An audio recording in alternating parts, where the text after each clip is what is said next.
videos we will upload more patriotic news. Caught. These 32 senators betrayed our country. Make this go viral. The U.S. Senate still pushes the idea to import tens of thousands of unskilled foreign workers annually, despite the fact that the voters made it clear during the elections that they want American workers to be top priority. According to a letter sent by a bipartisan group of senators to Department of Homeland Security Secretary John Kelly, which was recently reported by Breitbart, they urge Kelly to do everything he can to make sure every H-2B blue-collar visa to be granted to an eligible business in need of cheaper labor. This request was made after the return of a cap on the program that limited H-2B visas to only 66,000 annually, which is a clear decrease from the 264,000 visas authorized under the 2016 budget. That number was lowered in order to reach normal level after an incredible backlash from voters.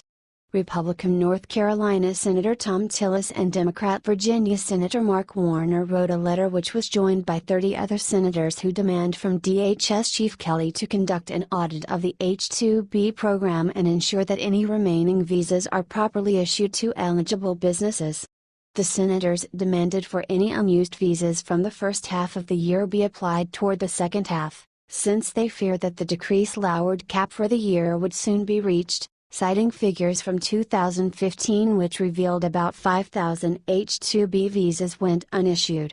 According to Numbers USA, the H-2B visas are mostly granted to unskilled foreign laborers who work in a variety of low-skilled jobs that could be done by American unskilled workers without the education or experience to obtain higher-paying jobs. What's more, out of 32 senators who signed the letter asking for more unskilled foreign labor in the American job market, 21 of them are Republicans, with the remaining senators being 10 Democrats and 1 independent. Besides Tillis and Warner, the 30 senators who signed the letter are John Barrasso, R-Way, Michael Bennet, D-Co, Roy Blunt, R-Mo, Richard Burr, RNC, Maria Cantwell, D-Wa, Ben Cardin, DMT, Tom Carper, D-Ida, Bob Casey, D-Pa, Bill Cassidy, RLA, Thed Cochran, Armas, Chris Coons, Dita, Susan Collins, R-Me, John Cornyn, RTX, Mike Kinsey, R-Way, Cory Gardner, R-Co, Lindsey Graham, RSC, Orrin Hatch, R-Ut, Johnny Isakson, R-Ga, Angus King, Amy Klobuchar, DMN, James Lankford, R-OK, Jerry Moran, RKS, Lisa Murkowski, RAC, Patty Murray, DWA, Pat Roberts, RKS, Mike Rounds, RSD, Tim Scott, RSC, Dan Sullivan, RAC, Roger Wicker, Armas, and Ron Wyden, D-Or. Clearly, the senators put the wealth and well-being of foreign guest workers and the businesses that employ them above the needs of the millions of out-of-work Americans. Many of them would willingly accept jobs in the construction, landscaping, hotel, restaurant and food processing industries. Given the fact that the 2018 midterm election cycle is near, part of the senators who purportedly serve the American people may be up for re-election and could face many challenges.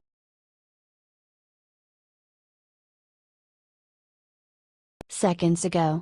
If Kellyanne is right, then this Democrat will lose his job tomorrow morning, well deserved.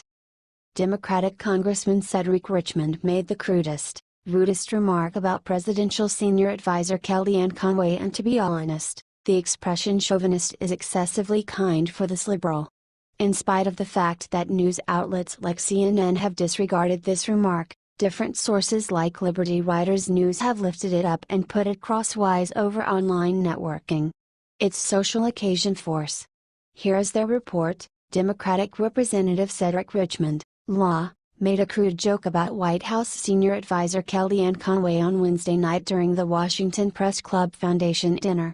Richmond joked that Conway looked familiar in a position on her knees, referencing a viral photo of Conway kneeling on a couch in the Oval Office, the Daily Caller reported. "You even mentioned Kellyanne and that picture on that sofa," Richmond said during his speech to Republican Senator Tim Scott, SC. "I really want to know what was going on there because she really looked kind of familiar in that position there, but do not answer." Kellyanne Conway is not only a brilliant businesswoman, She is also a mother.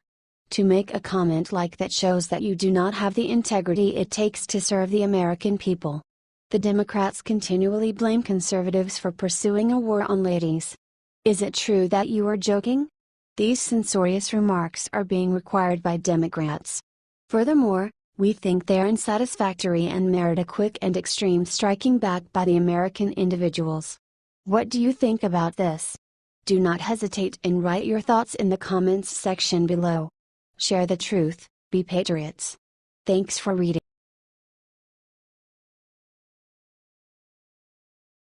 The truth is out. Ruth Bader Ginsburg gets horrible news. She deserves worse. If there is one thing we can congratulate our president on, it is his ability to remain completely unpredictable when it comes to dealing with America's enemies.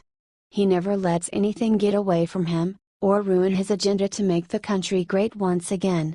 And even if someone, by accident, tried to cross him, they got a huge slap back. Now, Trump is stepping forward with a huge deal announcement that will cause havoc among his haters.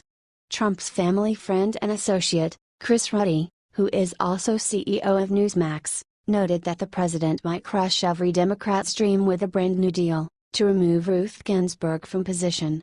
Ruddy said, "I think they made a big mistake by pulling the nuclear option. I wrote about it. I said they should not have done it. I think that he still should pick Merrick Garland and do a deal. Ruth Bader Ginsburg wants to retire, and I think they should swap her out, give her an offer where they would put Merrick Garland on the Supreme Court. They would remove a very liberal Democrat with a moderate, consensus Democrat, who I think Garland is," Ruddy added. "And I think it would be a huge move and a sign for Trump that he is willing to break through the political ice. Although this has not been confirmed yet, we were all hoping to see Ginsburg go. As reports state, Ginsburg might not be able to carry on, due to health issues, but Trump will certainly find a decent replacement.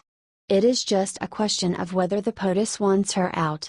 The majority of people would agree that Garland is a far fitter option for the position. It is important to pick well so Trump can conduct his agenda in peace. Do you support Trump's possible deal plan?"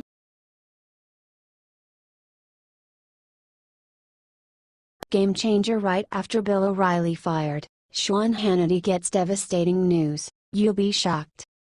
A large number of Fox News fans were crushed on Wednesday when Bill O'Reilly was unexpectedly fired from Fox News after various inappropriate behavior claims against him were spilled to people in general. Presently, another well-known Fox News host is in peril. The Washington Examiner detailed that a columnist for the New York Times recommended on Thursday that Sean Hannity could be the following host fired by Fox. This claim was made by journalist Jeremy Peters, who said Rupert Murdoch's children are attempting to take the system in an alternate course. "I think you have to look at somebody like Sean Hannity," Peters said, "and question whether or not his almost propaganda-like attitude and programming every night is going to be acceptable in the minds of the family, which is clearly trying to shift the network in another direction." Hannity is known for being one of Donald Trump's greatest champions in the media and is presently the longest-running host in Fox's primetime lineup, taking after O'Reilly's ouster. We can dare to dream that Hannity is not let go next. What do you think about this? Do not hesitate and write your thoughts in the comments section below. Share the truth, be patriots. Thank you for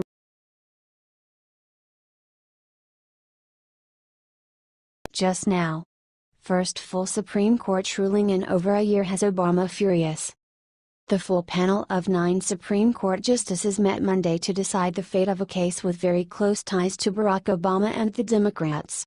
The Supreme Court ruled 5-4, with Justice Gorsuch casting the tiebreaker, reports Trendify. They decided that the only part of the Islam history taught to our children in public schools will be the one of radical Islam and what they can do to help stop it. Judge Gorsuch, in his first opinion for the High Court, wrote, "The government certainly has no business being involved in religion, but this isn't a government issue or a religious issue. This is about the judicial branch interpreting the laws as they apply to the teaching of religion.